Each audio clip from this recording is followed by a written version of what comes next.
Изобщо не беше минавало дори като идея, че има такъв вид помощ, който може да не бъде оказано.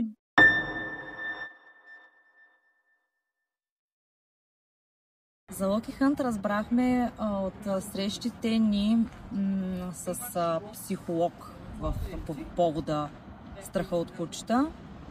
Той беше изключително притеснен, на щрек, постоянно се оглеждаше. Първоначално за психолог следихме, обаче видяхме, че там нещата, говореше се, беше му приятно, но нямаше напредък, нямаше реално среща с кучета. Беше като някакъв знак от съдбата. Една сутрин реших, че точно сега, като станем, ще звънна на телефона и ще искам среща. Срещата не очаквах, че ще се случи толкова бързо, но от Lucky Hunt ни поканиха. Бяха на едно изложение в Варна.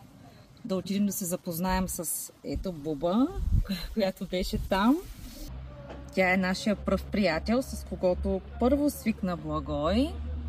Още с първото идване идваше изключително спокоен. От първата среща той идва с голямо нетърпение и няма никакви притеснения. Наистина с желание и имаме голям напредък.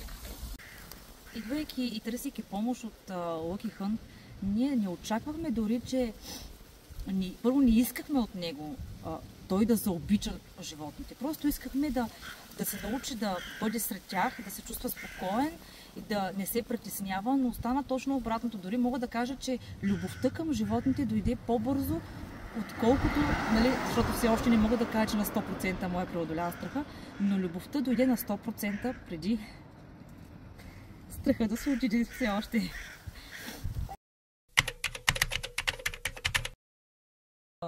Нарича си го синьоокия добряк. С него от ден едно мога да кажа, че той просто си го пожела при избора си. Имаше избор с кое куче първо да се срещне. Той каза, искам вълчо и определено има голям напредък. Вече го разхожда и на повод. Храни го от ръчичка, което е изключително много за нас. Щастлив е, просто е много щастлив и наистина мой приятел. Разказва на всички, хвали се за него, горд е.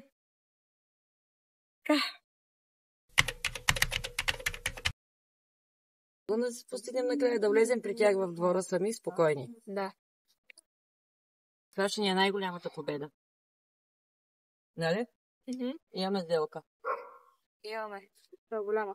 Голяма? Добре.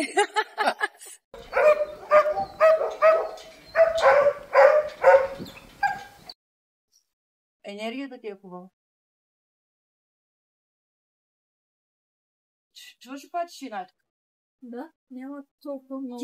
Ти държа кокали животински да храни кучетата днес. Разходи кучетата, влезе в двора и ти днес знаеш какво стъпки направи? 300 пала нагоре се куче. Да.